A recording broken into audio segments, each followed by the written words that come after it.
Hi YouTube, and this is JTrain997, and I'm back this time with my review of the Spider-Man Classics line Lizard figure. Now, this is a fairly new wave, but I've actually found these in stores quite a few times before I actually found the Lizard. It seems like there's only about one of these per case, along with at least doubles of all the other Spider-Mans there are. But as you can see here in packaging, they went with a much more reptilian Lizard than most figures do. He does have an action feature, which is a posable tail, as you can see here in packaging.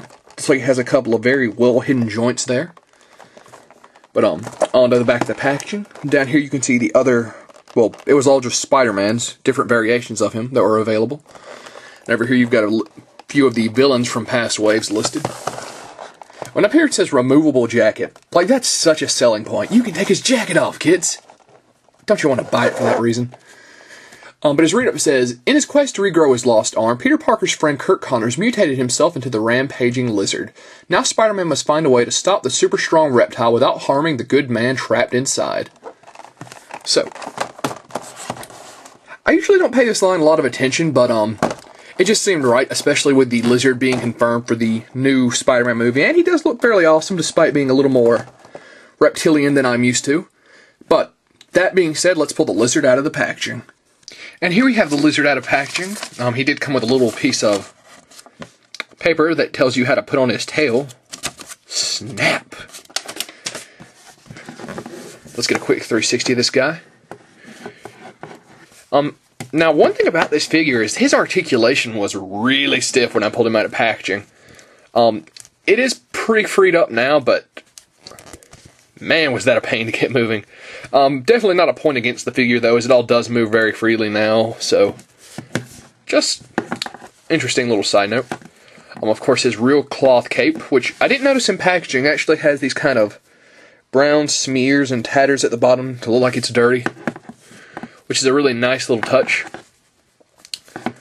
Of course, his action feature, his posable tail, it snaps on, then you have a point of articulation here that goes left and right, as well as spins, and then one right below it with the same amount of detail.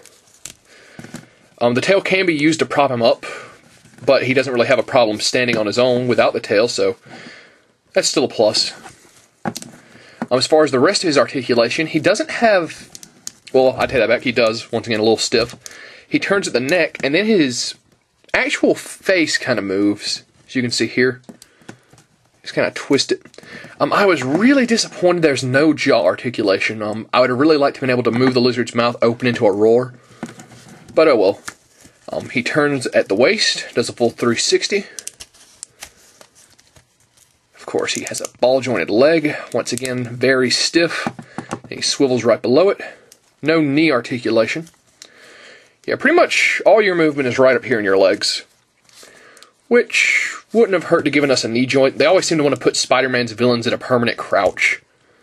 As far as arms, a much wider range of articulation, a little difficult to get at because of the coat. The arms go up, down, do a full 360, bend at the elbow, as well as spin at the elbow, and no wrist joint. So, let's get his coat back up here.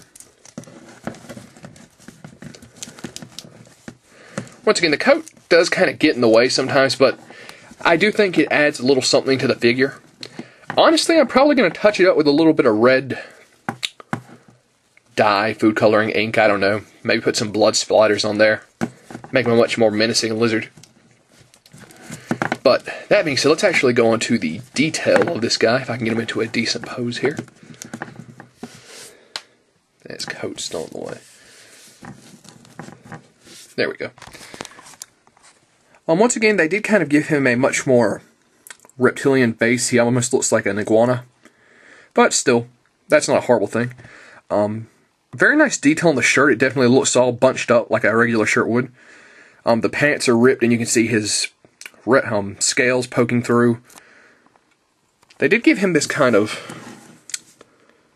I don't know what the word for it is, those little marks on his arm and his tail, like most actual lizards would. Those don't take anything away from the figure, but I'm just an old school kind of a guy. I'm used to the original look of the Lizard. But, that being said, this is still a great figure. A little hard to get, but this line is only running you $10 a pop, which is a great price for figures of this quality. So, oh, and the tail also kind of spins at his ball socket. So I would have liked to have seen a little bit more articulation, especially in the jaw. I'm really feeling the loss of a non-opening jaw. But $10 is still a great price. He's a great figure. He's not like, I didn't like Ultimate Lizard, and they previously did a figure of this back when Hasbro had this line. I mean, not Hasbro, Toy Biz. And the Ultimate Lizard just didn't look very human at all to me. This guy is a good mix, I think. So while I still prefer the original version better, this is still a great figure. And let's actually get a comparison to the original Lizard that came from this line. And here we have the Lizard with the previously released Lizard figure from back when the Toy Biz line was producing the Spider-Man Classics figures. But, still a fantastic looking job here. Let's actually see. Yeah, I think originally this guy came with an extra trash can, which I'm definitely not feeling the loss of with this figure. This is what I mean when I'm saying I'm more into the classic look of the Lizard figure. And honestly, though, these guys are both fantastic. Although this one does have opening and closing jaw. So it really comes down to personal taste. Me, I like them both, but I'm more fond of this Lizard. Looks a little bit more to my liking. Plus, he's got the little Kurt Connors name tag on his coat. This Lizard, still a great looking figure. And I definitely do recommend picking him up for only $10. But that being said, this is JTrain997, and I'll see you soon, YouTube.